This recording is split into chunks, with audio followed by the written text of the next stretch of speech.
الحمد لله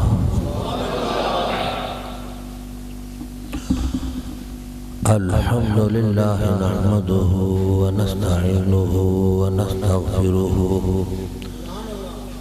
ونؤمن به ونتوكل عليه ونعوذ بالله من شرور أنفسنا ومن سيئات أعمالنا من يهده الله فلا مضل له ومن يضلله فلا هادي له ونشهد أن لا إله إلا الله وحده لا شريك له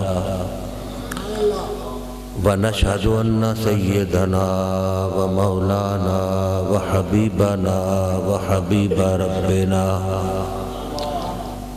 ورؤوفنا ورحيمنا وكريمنا ومأوانا وملجانا محمدا عبده ورسوله صلى الله تعالى عليه وعلى آله وأصحابه وبارك وسلم أما بعد فأعوذ بالله من الشيطان الرجيم بسم الله الرحمن الرحيم يا أيها الذين آمنوا اتقوا الله وكونوا مع الصادقين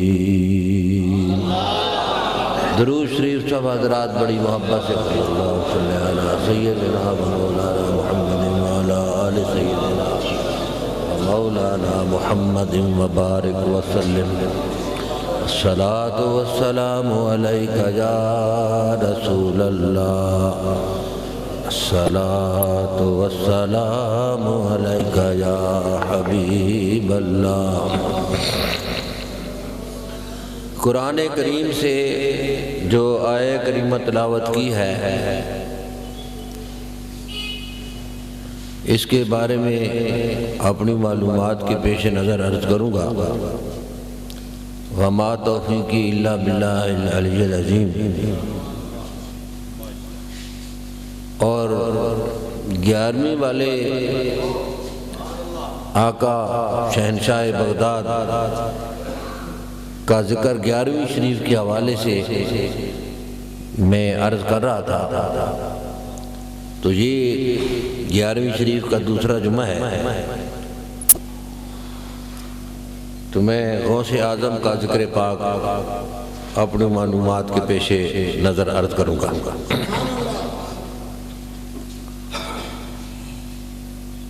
پیچھے میں نے آپ کو بتایا کہ حضرت جنید بغدادی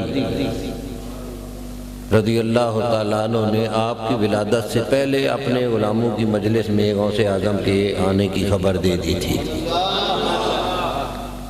سیدنا پیر میر علی شاہ صاحب غوث زمان رضی اللہ تعالیٰ عنہ فرماتے ہیں کہ جس رات غوث اعظم پیدا ہوئے اس رات 232 لڑکے پیدا ہوئے بغداد میں، تو گویا اللہ تعالیٰ نے لڑکوں کی بارات کے ساتھ غوث اعظم کو بھیجا، تو جب 11ویں والے کی یہ شان ہے تو 12ویں والے کی کیا شان ہوگی؟ ہم نے 12ویں والے کی شان بھی بیان کی ہے، وہ نبیوں کے امام ہیں، یہ ولیوں کے امام ہیں، وہ رحمت للعالمین ہیں، وہ 12ویں والے ہیں، یہ 11ویں والے ہیں، اور وہ نبی الحرمین ہیں، یہ غوث الثقلین ہیں۔ نہ ان کی مثال ہے نہ ان کی مثال ہے۔ غوث اعظم بہت بڑے پیر ہیں، اور ان کا درس، ان کی تعلیمات، اور انہوں نے جو اسلام کا کام کیا وہ کام آج بھی موجود ہے، کوئی کرنا چاہے گا۔ کہ غوث اعظم نے مسجد کیسے چلائی، مدرسہ کیسے چلایا، کام کیسا کیا، کیوں کہ آپ شیخ الجن والانس والملائکہ ہیں۔ غوث اعظم انسانوں کے بھی پیر ہیں، جنوں کے بھی پیر ہیں اور فرشتوں کے بھی پیر ہیں۔ تو آپ نے جو اللہ تبارک و تعالیٰ نے ان کو اتھارٹی دی، کیسے حاصل کی؟ کئی سال جنگلوں میں رہ کر درختوں کے پتے کھائے، کئی سال دجلے کے کنارے پر رہ کر جو سبزی آتی تھی اس کو پکڑ کر کھا کے گزارا کرتے، کئی سال پانی پر گزارا کیا۔ مولوی صاحب اس طرح گزارا کیا، پھر شان کیا ہے؟ شان یہ ہے کہ جب غوث اعظم بادشاہ کو خط لکھتے تھے تو لکھتے تھے عبد القادر تمہیں حکم دیتا ہے۔ آج ہمارے پیر جو وزیروں کی کوٹھیوں کو کعبہ قوسین سمجھتے ہیں، وہ کر کے دکھائے نا، ان میں وہ دڑ نہیں ہے، اس واسطے نہیں ہے کہ پیچھے کردار نہیں ہے۔ ان کو دیکھو جو مزار میں چلے گئے، ان کو دیکھو جن کی قبر پر سابقہ نہیں لکھا ہوا۔ بادشاہ ہٹ جائے تو بھی سابقہ، جو مر جائے تو بھی سابقہ، وزیر ہٹ جائے پھر بھی سابقہ، مر جائے پھر بھی سابقہ۔ داتا صاحب کو 1000 سال ہو گئے، قبر پر سابق ولی اللہ نہیں لکھا ہوا۔ اس لیے نہیں لکھا ہوا کہ ولی دربار میں بھی ولی ہوتا ہے اور مزار میں بھی ولی ہوتا ہے۔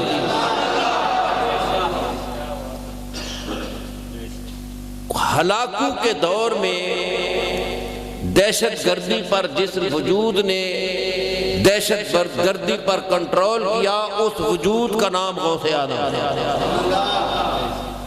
بہت شان خدا نے دی اس کردار کے پیش نظر۔ جب چور آیا جبہ چھپانے تو وہ آنکھوں کی بینائی چلی گئی، دروازہ نہیں ملتا تھا، پھوڑیوں میں چھپ گیا۔ رات کو دروازہ کھٹکا کہ کون ہے دروازے پر، کیوں آئے ہو؟ جی فلاں بستی کا ولی مر گیا ہے، اس کے لیے ولی چاہیے۔ آپ نے فرمایا صبح کوئی انتظام کر دیں گے۔ انہوں نے کہا حضور صبح تک بستی گھر کو گئی تو پھر کون ذمہ ہے؟ آپ نے فرمایا پھر ہماری صفوں میں ولی چھپا ہوا ہے، اس کو لے جاؤ۔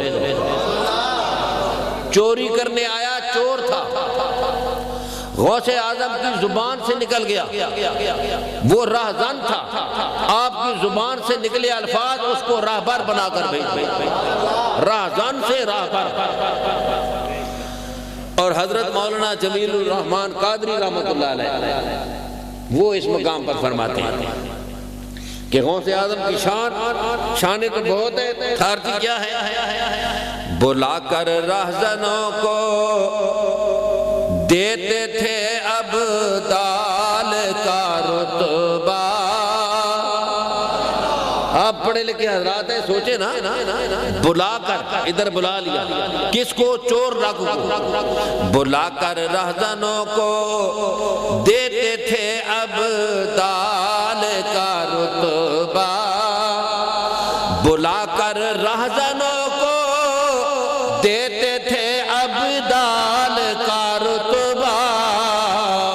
ہمیشہ جوش پر رہتا ہے دریا غوث اعظم کا۔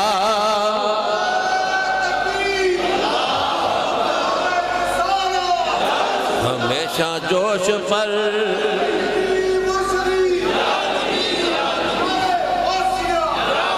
ہمیشہ جوش پر رہتا ہے دریا غوث اعظم کا۔ یہ حال تھا کہ سلاطین زمانہ ڈرتے تھے غوث اعظم سے۔ آپ مصلی رسول پہ بیٹھے ہیں، اسمبلی اور تخت پر نہیں ہے، لیکن تخت پر بیٹھنے والا غوث اعظم کا خوف رکھتا ہے۔ اس واسطے مولانا فرماتے ہیں سلاطین جہاں کیوں کرنا ان کے روب سے کانپے، سلاطین جہاں کیوں کرنا ان کے روب سے کانپے۔ نہ لایا شیر کو خطرے میں کتا غوث اعظم کا۔ تو غوث اعظم کا کتا شیر پر بھیری ہے اور غوث اعظم کا غلام وہ کس پر بھاری ہوگا؟ غلاموں کی بڑی شان ہے۔ تو جس علاقے میں رہتے تھے اس علاقے کے اختیارات سارے غوث اعظم کے پاس تھے، اور غوث اعظم کے پاس اب بھی اختیارات ہیں۔ آپ فرماتے ہیں، قصیدہ غوثیہ اٹھا کر دیکھو، فرماتے ہیں نظرت الی بلاد اللہ جمان کا خردلۃ علی حکم اتصالی۔ اللہ کے تمام شہر، سارے شہر، ساری بستیاں میرے سامنے اس طرح ہیں جس طرح ہاتھ کی ہتھیلی پر راہی کا دانہ ہوتا ہے۔ اٹک کو بھی دیکھ رہے ہیں، لاہور کو بھی دیکھ رہے ہیں، کراچی کو بھی دیکھ رہے ہیں، پوری دنیا آپ کے پیشے نظر ہے۔ بلکہ بعض اولیاء یہ کہتے ہیں، حضرت بہاؤالدین نقشبند بخاری رضی اللہ تعالیٰ فرماتے ہیں، ما بی گوئم، ہم یہ کہتے ہیں اللہ کے سارے شہر ہمارے سامنے اس طرح ہیں جس طرح کھانا کھانے والے کے سامنے دسترخوان ہوتا ہے۔ تو لوگ ایسے 11ویں نہیں کرتے۔ آپ فرماتے ہیں بلو القیت سری فوق نار، اگر میں بغداد میں بیٹھے بیٹھے دوزخ کی طرف توجہ کروں ٹھنڈی ہو جائے گی۔ کتابیں بھی لکھی ہیں، تبلیغ بھی کی ہے، نعتیں بھی پڑھی ہیں۔ غوث اعظم نے اسلام کا بہت کام کیا ہے، لیکن مادرزاد ولی اللہ ہے، اولیاؤں کے سردار بن کر آئے، مادرزاد ولی۔ غوث اعظم کا والد ولی، والدہ ولی، دادا ولی، دادی ولی، غوث اعظم کی پھوپھی غوث، نانا ولی، نانی ولی، غوث اعظم کا سارا خاندان اولیاؤں کا خاندان ہے، اور چاروں طرف اولیاء ہی اولیاء ہیں۔ ان ولیوں کے درمیان سے غوث اعظم کا ظہور ہوا ہے۔ ہر طرف ولایت ہے، ہر طرف۔ صرف اتنا کیا کہ دریا میں دجلہ میں بہتا ہوا سیب آ رہا، اس سیب کو اٹھا لیا اور اس کو آدھا کھا لیا۔ یہ کون سا جرم ہے؟ کوئی چوری تھوڑی کی ہے، ایک نمونہ ہے، امت کو راستہ دکھانے کا ایک طریقہ ہے۔ ہم دنیا سے چلے جائیں گے، یہ طریقہ رہ جائے گا۔ ارے کتنے 100 سال ہو گئے مگر یہ طریقہ باقی ہے، میں بیان کر رہا ہوں۔ لے کر چل پڑے، جس آدمی کا باغ تھا، باغ کے مالک کو ملے، وہ غوث اعظم کے نانے کا باغ تھا۔ انہوں نے کہا جی تمہارے باغ کا یہ پھل ہے، سیب ہے، یہ میں نے کھا لیا ہے، میں معافی کے لیے آیا ہوں۔ انہوں نے اندر اندر میں سوچا بھائی اتنا ایماندار، اتنا متقی پرہیزگار، یہ تو خاص ہمیں چیز مل گئی۔ انہوں نے کہا بھائی ہماری ایک شرط ہے، پھر ہم معاف کریں۔ کیا شرط ہے؟ کہنے لگے کہ 12 سال ہمارے باغ کی راکھی کرو۔ انہوں نے کہا جی ٹھیک ہے۔ غوث اعظم کے والد نے فرمایا جی ٹھیک ہے، راکھی کرنے لگ۔ 12 سال ہوئے، میری ایک شرط اور ہے۔ کون سی؟ میری ایک بیٹی ہے جس کے ہاتھ نہیں ہیں، جس کے پاؤں نہیں ہیں، جس کی آنکھیں نہیں ہیں، جس کی زبان نہیں ہے، جس کے کان نہیں ہیں، اس سے شادی کر لو تو پھر یہ میں تمہیں سے معاف کروں گا۔ آپ نے کہا جی میں تو معافی کے لیے آیا ہوں، منظور ہے۔ نکاح ہو گیا، اندر داخل ہوئے تو کمرے میں بڑی خوبصورت لڑکی، کمرہ روشن ہے، جلدی باہر نکلے۔ آپ نے فرمایا نہیں یہی تمہاری بیوی ہے، یہ تو ہاتھوں پاؤں والی آنکھوں والی ہے۔ میں نے ٹھیک کہا یہی میری بیٹی، اسی سے تمہارا نکاح۔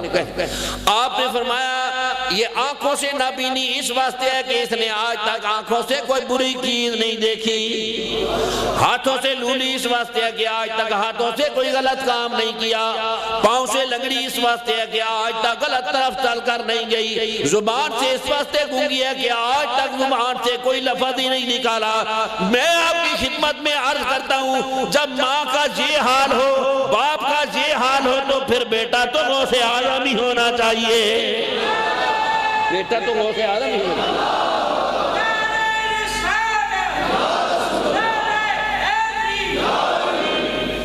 دنیا طرح طرح کی باتیں کرتی ہے، دنیا طرح طرح کی باتیں کرتے ہیں، ہم طرح طرح کی باتوں کرنے والوں ہمیں کوئی غرض نہیں، اس واسطے کہ اللہ تعالیٰ نے پلیت دلوں میں اپنے محبوب کی محبت ڈالی، ہمیں اس پر اعتراض ہی ہم نہیں کرتے۔ پلیت دلوں میں اللہ نے ولیوں کو محبت نہیں ڈالی، اس لیے کہ پلیت دل میں نبی پاک کی محبت بھی نہیں ڈالی۔ پاک دلوں میں اللہ فرماتا ہے میرا محبوب حضرت آدم سے لے کر حضرت عبداللہ تک جس جس کے پاس آیا وہ اللہ کو سجدہ کرنے والا تھا۔ الذی یراک حین تقوم وتقلبک فی الساجدین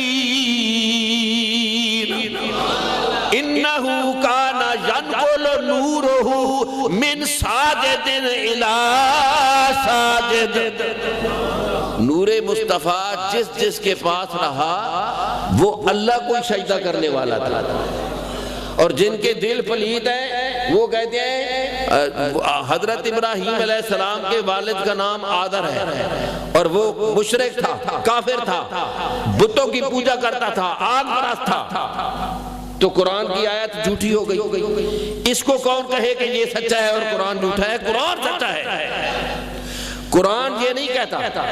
اس واسطے اگر ایک منٹ کے لیے آذر کو حضرت ابراہیم کا باپ مانا جائے تو ماننا پڑے گا کہ نور مصطفیٰ آذر کے پاس آیا اور آذر اللہ کو سجدہ کرنے والا نہیں تھا۔ قرآن کہتا ہے کہ میرا محبوب حضرت آدم سے لے کر حضرت عبداللہ تک جس جس کے پاس آیا وہ خدا کو سجدہ کرنے والا تھا۔ تو اس کی خاطر 5 نمازیں پڑھنے والے کی خاطر قرآن کی آیت کو بندہ ٹھکرا دے اور اس کو کہے کہ تو ٹھیک کہہ رہا ہے، یہ غلط ہے۔ اور آپ کی والدہ نے جب آپ سے فرمایا نا کہ بیٹا جھوٹ نہیں بولنا، تو ان ڈاکوؤں نے جب ڈاکوؤں نے جب قافلے پہ حلہ بولا تو غوث اعظم سیٹ پہ کھڑے تھے، 12 سال عمر ہے، بیٹا تیرے پاس کیا ہے؟ آپ نے فرمایا میرے پاس 40 روپے ہیں۔ بیٹا تم نہ بتاتے تو یہ تمہارے پیسے بچ جاتے۔ آپ نے فرمایا کہ میں ان پیسوں کی خاطر اپنی ماں کو ناراض نہیں کر سکتا۔ ڈاکو کے دل میں بات اتر گئی دل میں کہ بھائی یہ بچہ ماں کو ناراض نہیں کرنا چاہتا اور ہم خدا کو ناراض کرتے پھرتے ہیں۔ سردار کے پاس لے گیا، ڈاکو اپنے سردار کے پاس لے گیا، یہ بچہ ہے، اس کے پاس 40 روپے ہیں، ہم 40 ڈاکو ہیں، ایک آ جائے گا تو گزارا ہو جائے گا۔ معلوم ہوا اس وقت کے ڈاکو ڈاکہ ڈالتے، جب گزارا ہو جاتا تو ڈاکہ بند کر دیتے تھے، اور اس وقت کا ڈاکو جب تک کتے کی موت نہ مرے تو ڈاکہ بند نہیں کرتا۔ اور بھی دو، مجھے اور بھی ضرورت ہے، اور بھی دو۔ پہلے زمانے میں ڈاکو جنگلوں میں رہتے تھے، اس زمانے کے ڈاکو بنگلوں میں رہتے ہیں، شاندار کوٹھیوں میں رہتے ہیں۔ اس وقت بھی تھے ڈاکو، اس وقت بھی ہیں، فرق اتنا ہے۔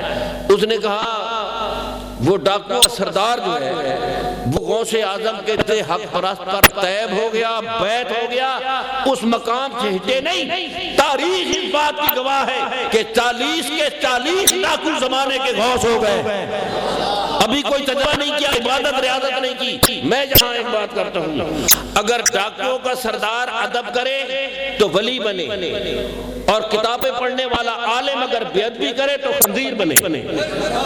ولیوں کی بیعت بھی، نبی پاک کی بیعت بھی اہل سنت کا راستہ نہیں۔ اہل سنت کے ایریے میں بھی وہ اس ریت کے رائی برابر چیز نہیں۔ انہوں نے فرمایا چوں خدا خواہد کے پردہ کس درد، جس کو اللہ برباد کرنا چاہے تو کیا نشانیاں، چوں خدا خواہد کے پردہ کس درد، میلش اندر وہ نماز نہیں پڑھے گا، نہیں تلاوت نہیں کرے گا، نہیں حج نہیں کرے، نہیں میلش اندر تانائے پاکاں کندی، وہ یہ سارے کام شاید کرتا ہوگا مگر اس کی بربادی اور مرتد ہونے کی علامت، خراب ہونے کی یہ ہے کہ وہ اللہ کے پاکوں کے بارے میں دل کو میلا رکھے۔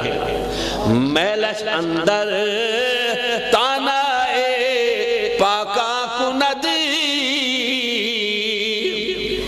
ایک ملا نے کراچی میں امیر دعوت اسلامی عاشق رسول ولی کامل حضرت مولانا نے بے ادبی گستاخی کے الفاظ کہے ہیں، اور بے ادبی کیا ہے کہ سفید کپڑے پہنتا ہے، بے ادبی سنو، سفید کپڑے پہنتا ہے اور گود میں سرانہ رکھتا ہے اور کپڑے کی مل کے ساتھ تعلق ہے، یہ جرم ہے۔ اور کئی بے ادبیاں کی، میں نے تحقیق کیا، اگر یہ وہی بندہ ہے، اس کو آج سے 15-20 سال پہلے بکھر میں نے اس کو 500-600 علماء کی موجودگی میں میں نے اس کو جواب دیا تھا، ٹھیک ہے بےزتی، مگر میں یہاں جواب دے رہا ہوں، جس میں پیر سیال موجود تھے، اب بھی موجود ہیں، جس میں مولانا عبدالستار خان نیازی موجود تھے، دنیا سے چلے گئے، جس میں شیخ الحدیث مولانا محمد اشرف صاحب سیالوی موجود تھے، اب بھی موجود ہیں، جس میں بھور شریف والے میرے حضور موجود تھے، سردار میاں غلام محمد صاحب بھوروی، جس میں حضرت امیر شریعت مولانا عبدالحق صاحب بندیالوی موجود تھے، اب بھی موجود ہیں، جس میں مولانا اللہ بخش نیر رحمۃ اللہ ملک پاکستان کے عظیم خطیب عالم مناظر، اور جب اس نے امیر دعوت اسلامی کی بے ادبی کی نا، اس نے بے ادبی یہ کی کہ وہ ایک جاہل آدمی ہے، وہ ان پڑھ آدمی ہے، وہ ٹوکریاں بیچتا تھا، جھاڑو بیچتا تھا، تو میں کھڑا، اس جو اجتماع کیا وہ 25 لاکھ پر مشتمل ہے، اور تم جہاں جو ہے دیارہ اتنا ہوئی نہیں، یہ اس کا بات کی، میں کھڑا ہو گیا۔ میں نے کہا مجھے یہ پتہ نہیں تھا کہ مولانا الیاس قادری ٹوکریاں بیچتا تھا، آپ سے سن رہے ہیں، تو پھر ٹوکریاں بیچنے والا کراچی سے پشاور تک تم مفتی جمع ہو، تم شیخ الحدیث عالم جمع ہو، پھر اتنے عالموں سے ایک ٹوکریاں بیچنے والا بہتر ہوا کہ اس نے 25 لاکھ کا اجتماع کیا۔ تو مولانا اللہ بخش نیر صاحب رحمۃ اللہ علیہ نے اٹھ کر، وہ ایک اور حضرت مولانا غلام محمد سیالوی صاحب ہیں، کراچی میں اب بھی موجود ہے، انہوں نے وہ بیت المال کے وزیر بھی رہے، انہوں نے اٹھ کر مجھے کہا کہ مولانا آپ کا تقریر کا ٹائم ہو گیا ہے، آپ سٹیج پر جائیں۔ یہ مسجد کے اندر میٹنگ ہو رہی تھی، جیسے آپ بیٹھے ہیں، تو میں نے کہا حضرت مجھے تو اس پروگرام کی دعوت ہی نہیں ہے، میں تو تماشبین ہوں، یہ 4 ضلعوں کی کانفرنس ہے، ضلع میاں والی، ضلع خوشاب، ضلع لیا، ضلع بکھر، میں اٹک سے آیا ہوں، میں تو اس میں میری دعوت ہی نہیں۔ تو نیر صاحب نے مجھے آ کے میرا منہ چوما اور کہا باہر جاؤ، تو وہ سارا سلسلہ ہی خراب ہو گیا، سارے اس کو مولانا علماء ساروں نے اس کی بڑی بےزتی کی، کیونکہ سب کو جواب مل گیا۔ تو پھر انہوں نے حضرت مولانا شیخ الحدیث استاد العلماء محدث اعظم پاکستان حضرت مولانا کے سردار احمد صاحب رحمۃ اللہ علیہ کے شاگرد ہیں، حضرت مولانا شیخ الحدیث علامہ محمد شریف صاحب اب بھی بکھر میں موجود ہیں، انہوں نے اس کی کہا کہ تم نے کیوں کہا ہے تمہارا تقریر کا ٹائم، یہ خطیب ہے، اس کا تقریر کا اعلان کرو۔ وہ پھر بڑی بے باہر کی بات ہے، بڑی انہوں نے بزرگ سے بہت بےزتی کی، پھر میں نے تقریر کی، ایک آدمی یہاں موجود بھی ہے جو تقریر میں موجود تھا، 20 منٹ میں نے تقریر کی۔ تو میں نے، یہ وہی آدمی ہے جس نے حضرت صاحب کے بارے میں کہتا ہوں، حضرت صاحب کے 10,000 مدرسے پاکستان میں درس نظامی کا کام کر رہے ہیں، ان ملاؤں نے کیا کیا ہے جو صرف چندہ اور زکاتیں لے کر اور صرف 2.5 گھنٹیاں تک محفوظ بیٹھے ہیں، دین کو مقید کر رکھا ہے، اس کو کیوں نہیں پھیلایا؟ اس نے کہا کہ انہوں نے کون سی کتاب پڑھائی ہے، سن کتاب کیوں پڑھایا، کتاب میں تو دین ہے ہی نہیں۔ علامہ اقبال فرماتے ہیں علم و حکمت از کتب دین از نظر، علم اور حکمت تو کتابوں میں ہے لیکن دین کتابوں میں نہیں ہے، دین بچو اندر کتب اے بے خبر، اے بے خبرہ دین کو کتابوں میں تلاش نہ کر، دین اللہ والے کی نگاہ میں ہے، جس پر ڈالے گا دین پیدا ہو جائے گا۔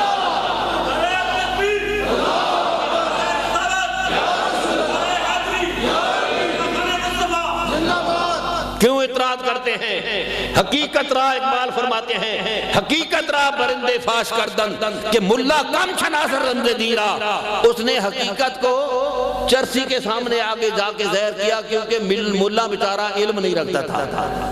حقیقت را برندے فاش کردن کہ ملا کم شناس رمز دیرا، اس سے باہر نکلو، خانقاہ کو بنانا یہ اولیاء کا طریقہ نہیں، خانقاہ میں بیٹھ کر دین کو پھیلانا یہ ولیوں کا طریقہ ہے، مدرسے میں بیٹھ کر چندے لینا اور یہ سارے جو نئی گاڑی آتی ہے وہ ہمارے معتمم کے نام کرو، یہ کام اولیاء نے نہیں کیا۔ ولیوں کو گاڑیوں کی ضرورت ہی نہیں۔ حضرت عبدالعزیز دباغ مغربی رحمت اللہ کھڑے ہیں، پیر اٹھاتے ہیں رکھتے نہیں، بڑے اچھے بھلے پیر اٹھاتے ہیں رکھتے نہیں۔ دو آدمی آئے، انہوں نے کہا یہ تو وہی نہیں ہے جو بزرگ ہیں، عالم ہیں، بڑی شخصیت ہیں، چلو جا کے پوچھتے ہیں یہ کیا کر رہے ہیں۔ وہ دو آدمی آئے، انہوں نے کہا حضور یہ آپ کیا کر رہے ہیں؟ آپ نے فرمایا ولیوں کے لیے زمین 2 قدم ہے، میرا ایک نہیں بنتا، پیر اٹھاتا ہوں رکھنے کی جگہ نہیں۔ تو پھر جن ولیوں کو موٹروں کی ضرورت ہے وہ ولی ہی نہیں ہے۔ غوث اعظم کا میں ذکر کر رہا ہوں، غوث اعظم کے روزے کی دعوت کی خادم نے، مسجد کے خادم نے، آپ نے فرمایا منظور ہے۔ مدرسے کے طالب، جامعہ قادریہ کے طالب علموں نے کہا آج حضور آپ ہمارے ہاں روزہ تھا، آپ نے فرمایا منظور ہے۔ دیہات سے جو آدمی آیا اس نے کہا حضور آج دعوت ہمارے ہاں روزہ، آپ نے ایک دن روزہ افطاری کی دعوت 70 افراد کو ہاں کہہ دی کہ ہاں میں تمہارے ساتھ روزہ افطار کروں گا۔ غوث اعظم نے 70 جگہوں پر بجک وقت ایک دن روزہ افطار کیا۔ جمعہ جب آیا تو خادم نے کہا بھائی بڑا خوش تھا خادم، انہیں کہا یہ خادم بابا بھی بیٹھے ہیں، یہ بھی کم نہیں ہے، یہ ایوب خان کا ڈرائیور تھا، ایسی بات نہیں ہے۔ تو خادموں میں عاشق رسول بھی ہوتے ہیں۔ تو اس نے کہا بھائی تم بڑے خوش ہو، اس نے کہا بھائی حضور نے روزہ میرے ہاں افطار کیا۔ انہوں نے کہا کیوں جھوٹ بولتے ہو، انہوں نے تو مدرسے میں روزہ کھولا ہے۔ انہوں نے کہا یار کون سے روزہ پڑھ گئے؟ یار یہ بات ہے۔ اس نے کہا نہیں تم دونوں جھوٹ بولتے ہو، وہ تو ہمارے گاؤں میں میرے ساتھ انہوں نے روزہ کھولا۔ تو غوث اعظم نے 70 افراد کے پاس ایک ہی دن روزہ کھولا۔ جب غوث اعظم کے حاضر و ناظر کا یہ عالم ہے تو رسول اعظم کے حاضر و ناظر کا کیا عالم ہوگا؟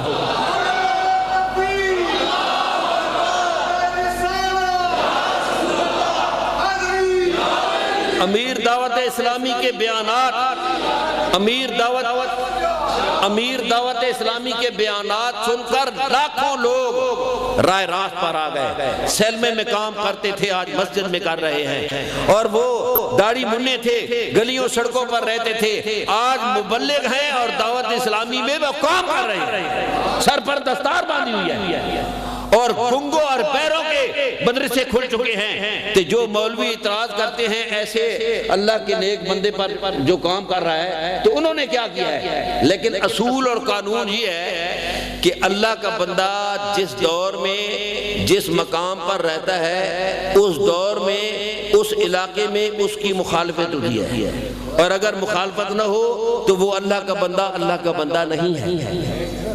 میں نے بھی اور آپ نے بھی پورے پاکستان میں کہیں سے یہ نہیں سنا کہ جو علماء کا اتنا احترام کرنے والا ہو۔ ٹیلی ویژن میں چینل کھلا ہوا ہے، ہر وقت اس پہ درس ہوتا ہے، علماء کا احترام اور عزت کا وہ درس دے رہے ہیں۔ تو جو لوگ ان کی جوتیوں جنہوں نے اٹھائی ہیں، جو امیر دعوت اسلامی کی بارگاہ میں بیٹھے ہیں، وہ تو علماء کا احترام کرتے ہیں، لیکن جنہوں نے جوتیاں نہ اٹھائی ہیں نہ جوتیاں کھائی ہیں، جوتیاں کھانا بھی بڑا مقام ہے، تو ایسے ہی دستار باندھ لیا ہے اور علماء کا احترام نہیں کرتے، وہ اس پٹکا باندھ کر وہ امیر دعوت اسلامی کی توہین کر رہے ہیں۔ میں ان کی بات نہیں کر رہا، میں ان کی بات کر رہا ہوں کہ امیر دعوت اسلامی کا جس طرح دل صاف ہے ان کی بارگاہ میں بیٹھنے والوں کا دل بھی صاف ہے۔ میں تو سمجھتا ہوں کہ اچھا ہوا ہے کہ میں علماء نہیں، مرنا مجھے بھی بڑی تکلیف ہوتی، مجھے کوئی تکلیف نہیں ہوتی، کوئی برائی کہے کوئی گالی دے مجھے کچھ نہیں ہوتا، جہن جہنم میں جو کچھ کرتے ہیں، میں جو کچھ ہوں یہی ہوں۔ امیر دعوت اسلامی نے، میں یہ کہتا ہوں کہ آپ پاکستان میں غوث اعظم کا فیض ہے، غوث اعظم کا فیض، میرے پیارے بھائیوں عبد القادر جیلانی کا فیض، امیر دعوت اسلامی مولانا الیاس قادری کی صورت میں غوث اعظم کا فیض پوری دنیا پر پھیل رہا ہے۔ جس آدمی کو کل ٹوٹل 25 سال ہوئے اس کا پوری دنیا پر آج یہ حال ہے کہ دعوت اسلامی کی ہاں جب اجتماع ہوتا ہے تو آپ دیکھو کتنا ہوتا ہے، دوسری طرف چندے کیے جاتے ہیں کانفرنس کرانے کے لیے، کس کا دروازہ نہیں کھٹایا گیا، کس کے جا کر پیسے نہیں لیے گئے، اور پھر بھی اتنا اجتماع نہیں ہوتا۔ یہاں صرف نام ہی کافی ہے، نام لو لاکھوں کا اجتماع لو۔ تو یہ کیا وجہ ہے؟ وہ کسی کے دروازے پر گئے نہیں ہیں، انہوں نے کام دکھایا ہے۔ تو اللہ تعالیٰ عمل کی توفیق عطا فرمائے۔ عمل بہت بڑی دولت ہے اور یہ ولی کی دہلیز سے ملتا ہے۔ جس کو بھی ولی کی دہلیز نہیں ملی اس کو نبی کی دہلیز نہیں ملی، جس کو نبی کا دروازہ نہیں ملا اس کو خدا کا دروازہ مل ہی نہیں سکتا۔ اللہ فرماتا ہے میرا محبوب میرا دروازہ تیرا دروازہ ہے، جو میرے پاس آنا چاہے وہ تیرے دروازے پر آئے، جو تیرے پاس آئے گا جو تیرا ہے وہ میرا ہے، جو تیرا نہیں ہے وہ میرا نہیں ہے۔ بخدا خدا اعلیٰ حضرت امام فرماتے ہیں بخدا خدا کا یہی ہے در، نہیں اور کوئی مفر مکر، جو وہاں سے ہو یہیں آ کے ہو، جو جہاں نہیں تو وہاں نہیں۔ اور جس نے بہت ابھی میڈیا میں چل رہا ہے کہ جو ہے جنگے جو ہے اپنا صلح حدیبیہ میں میڈیا والے کٹھے بیٹھے ہیں، صلح حدیبیہ میں حضور ڈر گئے تھے۔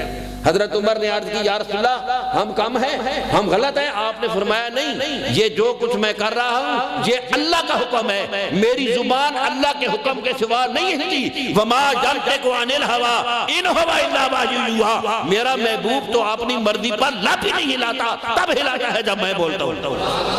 تو ویڈیو پر پتلونے بیٹھ کر داڑیاں بنا کر آیتیں پڑھ رہے ہیں اور صلح حدیبیہ میں ڈر گئے، اور صلح حدیبیہ ڈر گئے تو اللہ نے فرمایا انا فتحنا لک فتحا مبینا، ان جاہلوں کو میں خطاب کرتا ہوں، یہ قرآن شریف ہے، انا فتحنا لک فتحا مبینا، اے محبوب ہم نے آپ کو فتح مبین عطا فرمائی۔ اللہ غلط ہے اور یہ میڈیا والے ٹھیک ہے، اور کہتے ہیں کہ نظام اسلام پاکستان میں ہو گیا تو یہ قتل و غارت ہوگی۔ سن لو، اگر نظام مصطفیٰ ملک میں نافذ ہو گیا سب سے پہلے قتل اور چوری بند ہوں گے اور آٹومیٹک بند ہوں گے، کوئی پولیس کی ضرورت نہیں ہوگی۔ نظام مصطفیٰ پاکستان میں نافذ ہوا پولیس کی ضرورت نہیں ہوگی، آٹومیٹک قتل اور چوری بند ہوگی۔ ان کو پتہ کیا ہے؟ تو ولی کی چوکھٹ جو ہے اسی پر سب کچھ پڑا ہے۔ اور آخری بات کروں اور میں ختم کروں، دنیا میں بڑے بڑے لوگ بستے ہیں، کسی کو علم پر ناز ہے، کسی کو عبادت پر ناز ہے، کسی کو تقوی پر ناز ہے، کسی کو مال پر ناز ہے۔ ہمیں کس پر ناز ہے؟ ہمیں تو کملی والے پر ناز ہے۔ ولی نے دستگیری کی، ولی نے فرمایا راہ دے راہ دے ہر کوئی آکے کہ میں بھی آقا را دے، او بن مرشد دے راہ نہیں لبنا، نہیں دارل مرسے وچ را دے۔ آپ فرماتے ہیں او جنہ عشق خرید نہ کیتا تے ایویں آن بگتے،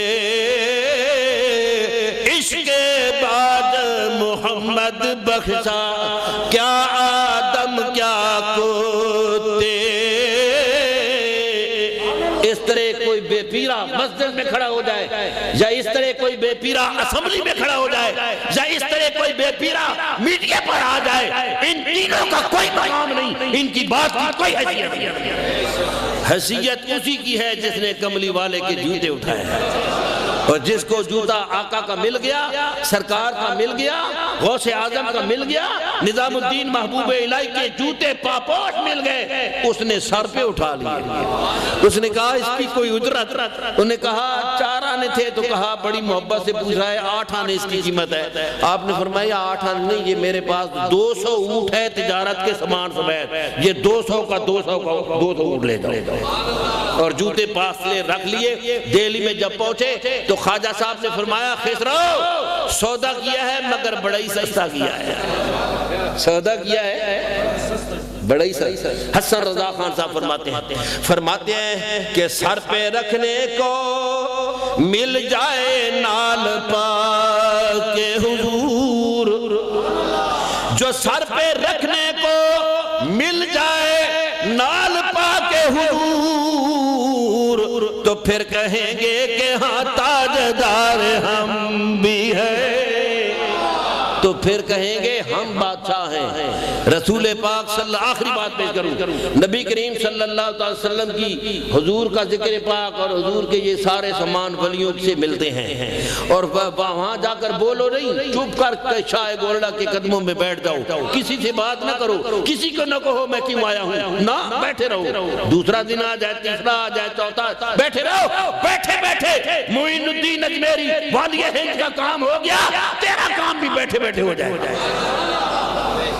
سعودیہ والے نجدیوں نے یہ جو آیت ہے قرآن پاک میں، لَقَدْ جَاءَكُمْ رَسُولٌ مِّنْ أَنفُسِكُمْ عَزِيزٌ عَلَيْهِ مَا عَنِتُّمْ حَرِيصٌ عَلَيْكُمْ بِالْمُؤْمِنِينَ رَءُوفٌ رَحِيمٌ، یہ آیت روضہ رسول پر لکھی ہوئی ہے ترکوں کے دور میں۔ انہوں نے اس آیت کو شرک سمجھ کر اس کو خرج کیا۔ بھئی پاگلو وہاں سے تو خرج کر لیا، قرآن سے کون ختم کرے گا؟ کتنے پاگل ہیں؟ علامہ اقبال نے فرمایا کہ تو سلطان حجازی من فقیرم، تمہیں ایک مسئلہ دینا چاہتا ہوں، اقبال نے فرمایا تو سلطان حجازی من فقیرم، تو عرب کا بادشاہ ہے نجدی صاحب اور میں ایک فقیر آدمی ہوں، ولے لیکن تمہاری اس ناپاک حرکت کو دیکھ کر، ولے لیکن در کشور مانی امیرم، مجھے اب پتہ چلا کہ بادشاہ تو میں ہوں اور تو غریب ہے۔ جتنے بھی عظمت مصطفیٰ سے خالی ہیں، چاہے پیسہ اربوں ان کے پاس ہے، ان جیسا غریب دنیا میں کوئی نہیں۔ اس دنیا میں امیر وہ ہے جس کے دل میں محبوب خدا کی محبت ہے۔ ان الفاظ پر اپنی گفتگو ختم کرتا ہوں، وآخر دعوانا الحمدللہ۔